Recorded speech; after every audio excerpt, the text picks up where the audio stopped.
What if the truths we think we know about angels, their roles, their presence, and their divine missions were incomplete? What if certain stories that reveal the true extent of their influence and power, had been deliberately erased from the holy texts? Angels, these celestial beings often depicted as messengers of God, are thought to exist beyond human comprehension, delivering wisdom and intervening in humanity's most critical moments. Yet, among them lies a mystery, a figure whose presence challenges what we've been told. The Archangel Raphael, revered and recognized by many believers, is curiously absent from the Bible. Unlike Michael, the warrior who defeated Lucifer, or Gabriel, the herald of Christ's birth, Raphael's story is veiled in secrecy. How could such a significant figure, so central to faith for countless people, be excluded from the canonical scriptures? And what does his story reveal about the truths that have been hidden from us? The answer lies in the stories removed from the Bible during its canonization, texts deemed politically inconvenient or culturally challenging. Among them is the Book of Tobit, an apocryphal work that introduces Raphael's extraordinary role in a tale of faith, tragedy, and redemption. Tobit, a righteous and devout man, lived his life in service to God. He was generous to the poor, kind to those in need, and unwavering in his devotion. Yet, despite his piety, Tobit suffered a humiliating and almost absurd misfortune. One day, as he contemplated God's greatness, a bird flew overhead and defecated directly into his eyes, blinding him. This bizarre and undignified accident brought his life to a halt. Was it a cruel twist of fate or a divine test designed to challenge his faith? Blinded but determined, Tobit refused to let his misfortune break his spirit. He sent his son Tobias on a dangerous mission to reclaim a debt from a man named Gebulus in the distant city of Media. Tobias, inexperienced and hesitant, was reluctant to undertake the journey alone. He sought a guide, as instructed by his father, and encountered a man of extraordinary beauty who introduced himself as Azariah. What Tobias didn't know was that this man was no ordinary guide. Azariah was Archangel Raphael in disguise, sent to protect and lead him on his perilous journey. While Tobias and Raphael embarked on their mission, another tale of despair and darkness unfolded. Sarah, a woman cursed by a demon named Asmodeus, lived in unrelenting torment. 7 times she had married, and 7 times her husbands had died on their wedding nights, struck down by the demon before the marriages could be consummated. Humiliated and mocked by her maid, Sarah retreated to her room, overwhelmed by grief and shame. So for 3 days and nights she fasted and prayed, desperately seeking divine intervention to lift the curse that had shattered her life. Meanwhile, Tobias and Raphael faced dangers of their own. While camping by a river, Tobias was suddenly attacked by a monstrous fish that emerged from the water, attempting to devour him. Raphael swiftly intervened, overpowering the beast and instructing Tobias to gut it. The innards of the fish, Raphael revealed, possessed miraculous properties capable of healing ailments and warding off evil spirits. Though bewildered, Tobias obeyed, collecting the fish's organs and preparing for the challenges that lay ahead. Tobias and Azariah arrive at Raguel's home, a kinsman of one of the tribes of Israel and an ally according to Azariah. Raguel is also the father of the cursed Sarah. Azariah rather forwardly and randomly tells Tobias that he should marry Sarah. And Tobias, despite being aware of her husband's killing curse, agrees. He does show some reluctance, but Azariah is keen to play matchmaker and tells Tobias to pray with Sarah for 3 days before consummating their marriage. He tells them that on the first day he should lay the liver of the fish on the fire, and that this will keep the demon away, and that by the 3rd night he will receive a blessing that will see him impregnate Sarah.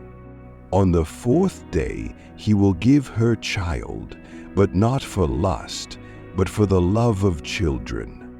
Tobias sees nothing amiss by any of this and does exactly as Azariah tells him.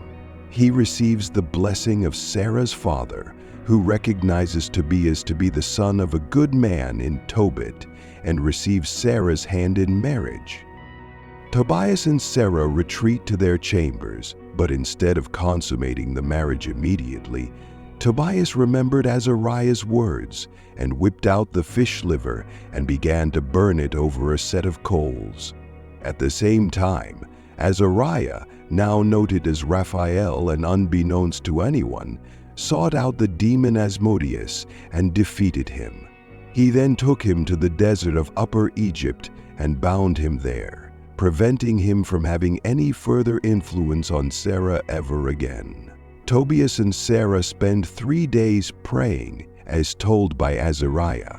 On the 4th day, they are thought to have finally slept together. Raguel, who is distressed that Tobias is now dead because of the curse, begins to dig his grave. He tells his wife to send a maidservant to see if he is dead and means to bury him before the end of the day. However, the maidservant finds Tobias to be alive and well. Returning to Raguel, the maidservant informs him of the good news, to which Raguel rejoices, perhaps the only man in the world to be abundantly thrilled that his daughter's virginity has been taken. A feast is prepared, and both Tobias and Sarah are celebrated. Tobias appears to get pretty comfortable. He receives half of what Raguel owns and seems to live a life of luxury. In fact, he gets so comfortable, he fobs off his original quest to get his father's money and asks Azariah to give the note to Gebulus for him. Azariah agrees, meets with Gebulus, and gets the money. He even invited Gebulus to the celebrations. Basically, Tobias literally does nothing in this story. You might say he gets power leveled by Azariah, lives off the reputation of his father being a good man, and maintains a single shred of heroics for having boned Sarah and not died, courtesy of Archangel Raphael defeating the demon Asmodeus. Tobias doesn't even send word to his parents that he is okay, and they are seen to be fretting about him. Raguel even offers to send a message to them on his behalf, but Tobias simply tells him, "Nah, it's cool, bro. I'll get off my ass and do it myself for once." Infuriatingly, Raguel is seen to give him half of his servants, cattle, camels, kin, and money for the journey. I think he also presents him with a gift-wrapped box containing his testicles, but the book doesn't actually say this. It's merely my interpretation. But come at me if you think I'm wrong. As they return home, Azariah tells Tobias to kiss his father and immediately to place the gall of the fish he'd killed upon his father's forehead. Immediately, Tobit recovers his eyesight, and they all glorify God and proceed to engage in several days of feasts and celebrations. In the final chapters, Tobias calls his son over and tells him, "Look, you really did jack on this journey. We should probably give something to Azariah." Tobias agrees that Azariah is the real MVP, and he offers 1/8 of everything that he'd been given to the angel in disguise. Azariah then reveals himself to Tobias and Tobit as Raphael, and he tells them that he'd been sent by the Lord to help them. In 12:13-15, he states, "Because thou hast been acceptable to God, it was necessary that temptation should prove thee. And now the Lord hath sent me to heal thee, and to deliver Sarah thy son's wife from the devil. For I am the angel Raphael, one of the 7 who stand before the Lord." Tobias and his son fall to their knees in fear and reverence, but Raphael tells them, "Peace be to you, fear not. For when I was with you, I was there by the will of God. Bless him and sing praises to him. It is time therefore that I return to him that sent me. But bless ye God, and publish all of his wonderful works."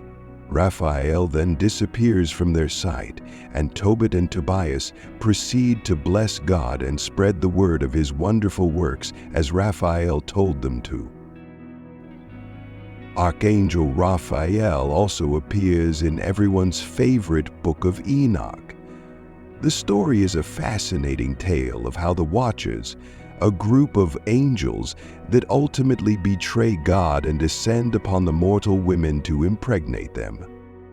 The women gave birth to a race of vicious giants known as the Nephilim, who go about destroying the earth, and soon God is made aware of this betrayal by the archangels, who hear the cries of the mortals. We understand that amongst the Watchers is Azazel, an angel who teaches the mortals how to fight and how to use weapons against each other, while the Watchers begin to share many secrets of God after having fornicated with the women. It is Azazel who is held with the most contempt, possibly because the divulging of warfare to the mortals was seen as the most detrimental. In the 10th chapter of the Book of Enoch, God takes action. He sends his archangels to sort out the earth and gives them all a specific set of tasks. Interestingly, Raphael is given a set of complex orders as God tells him, "Bind Azazel hand and foot, cast him in there. Throw upon him hurled and pointed stones, covering him with darkness. There shall he remain forever. Cover his face that he may not see the light. And in the great day of judgment, let him be cast into the fire. Restore the earth, which the angels have corrupted, and announce life to it, that I may revive it." What's really interesting here is the parallel between Raphael here and the Raphael in Tobin.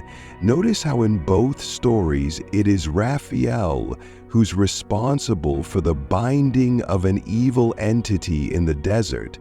While in Tobit he binds the demon Asmodeus, Enoch sees him bind Azazel, a Watcher, though one who some attribute to being a demon as well. In this, Archangel Raphael can be seen as the one who destroys demons or vanquishes evil, though on the other hand, Raphael is also seen as an angel who heals people in need. We see him heal Tobit's blindness, and in a way we see him heal Sarah's pain as he breaks her curse.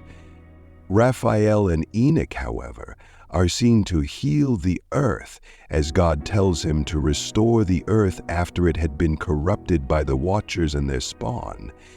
He is told to announce life here, almost like he's been told to rebuild or restore it to the perfect state it once was before the intervention of the Watchers.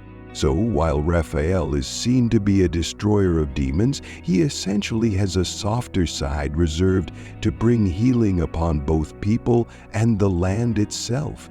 The Archangel Raphael has become a most popular and celebrated figure amongst Christians.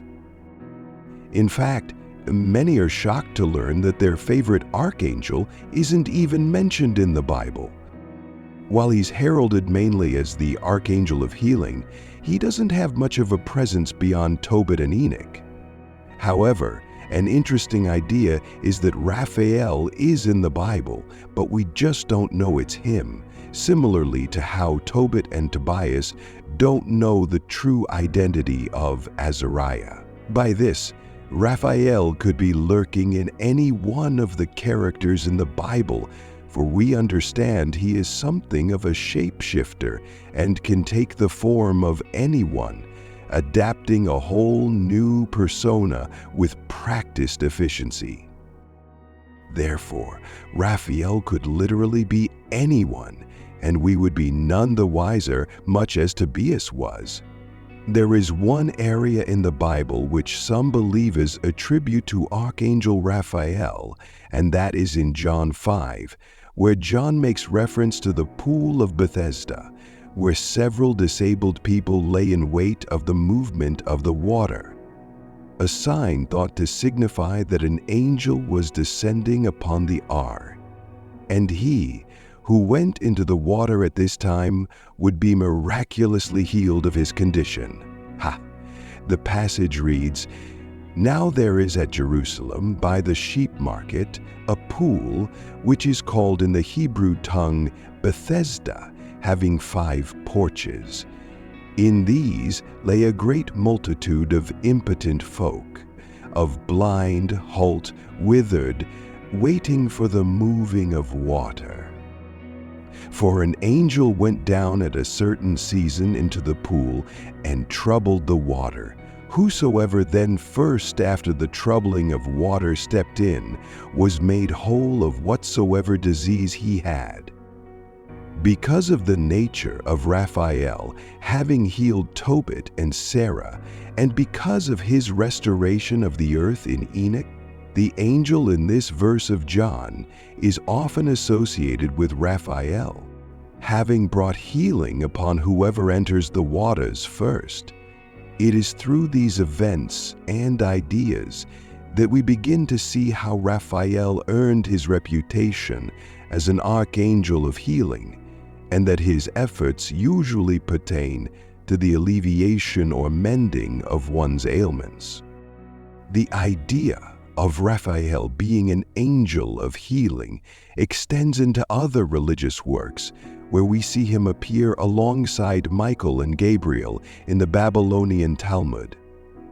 He's identified on the left side of Gabriel and appears before Abraham at the oak grove of Mamre. Here, they are each given a mission, similarly to how they are given missions in Enoch. Raphael is ordered to heal Abraham after his recent circumcision, again conforming to the idea of him easing pain, as well as to save a Lot from the destruction of Sodom. Again, another act that fits into his rescuing nature. Raphael is mentioned in a few apocryphal Jewish books by name and usually appears in connection with the other archangels. Meanwhile, in Islam, Raphael is known as Israfil in Arabic and is thought to traditionally take the role of an angel who holds a trumpet at his lips and stands atop a holy rock in Jerusalem. It's thought that he holds the trumpet at his lips constantly, so that he's able to immediately blow it once Allah has given him the green light, so as to signify the day of resurrection. While Israfil is not mentioned in the Quran, believers often attribute the angel mentioned in 39:68 as him, where it states, "And the trumpet shall be blown, so all those that are in the heavens and all those that are in the earth shall swoon, except him whom Allah will. Then it shall be blown again, and they shall stand up waiting." Some Islamic beliefs see Israfil possess 4 wings, and that he's tall enough to reach the heights of heaven whilst being on the base of earth. He's thought to be a master of music, and he's heard to be singing praises to God in several different languages. His songs are thought to be contagious too, and that they cause the other angels to join in with the singing too. Israfil is also seen as one of the highest angels in that he serves as a mediator between God and the other archangels, and that he is something of a conduit for God's commands. Some Sufi believes, Sufi being a sort of Islamic mysticism, tells us that Israfil is the being that man should aspire to be most like. To be like this archangel is to have a strong heart, and by being like Israfil, one can be seen as a perfect human being. Due to Raphael's actions in the Book of Tobit, he has since become known as the patron of travelers, the blind, physicians, medicine, and general healing. He is also the angelic hitch in that he serves as a matchmaker, and sometimes is even dubbed as an angel of love, bringing people together in holy matrimony. He's thought to be the enemy of demons and actively seeks to banish them when called upon. Most notably, though, his prime patronage is reserved for travelers and pilgrims, where he's often depicted walking beside them with a staff. Often he is seen holding a fish, which some might say is a throwback to the fish in Tobit, and alludes to the idea that he's always ready to heal someone, using his unorthodox methods of disembowelment of fish and using its organs. Today, many people of the faith believe they see Archangel Raphael and are able to call to him for guidance and protection. There are some common signs which people may report when they experience the presence of Raphael, the notable one being the witnessing of emerald green. Often this comes to them in the form of bright green lights or the vivid image of a green flashing before the mind's eye. Others see flashes of green or might see the green of trees, grass, and shrubbery, which they attribute to the presence of Raphael. A general feeling of relaxation or calmness is said to overcome those who experience it. Minor ailments such as blocked noses, sore throat, or stomach aches are said to be alleviated in these moments. Others speak of actually seeing Archangel Raphael, a very tall angel who wears a green mantle and is adorned in gold. He is said to radiate healing energy, and to simply be beside him is to cure oneself of their ailments. Warm sensations and vibrations in wounded areas are also considered to be a sign that Raphael's healing hands are placed on the individual and that he is trying to make them feel better. Dreams also play a factor in seeing Archangel Raphael, where believers have reported being healed by the angel, and are thought to see him in his absolute true form. It is here that one may hear the voice of Raphael whispering soothing words and offering suggestions about how to better take care of one's health. It is thought not to be a dream one would easily forget, and is said to account for a sudden health change that one may implement into their life, or the breaking of a habit. But let me know what you thought about Archangel Raphael, and how you think he compares to his peers Michael and Gabriel. Thank you for watching. If you enjoyed this video and want to see more fascinating stories like this, don't forget to like the video and share your thoughts in the comments below. Your support means the world to us, and if you haven't already, make sure to subscribe to the channel and hit the notification bell so you never miss an update. See you in the next video.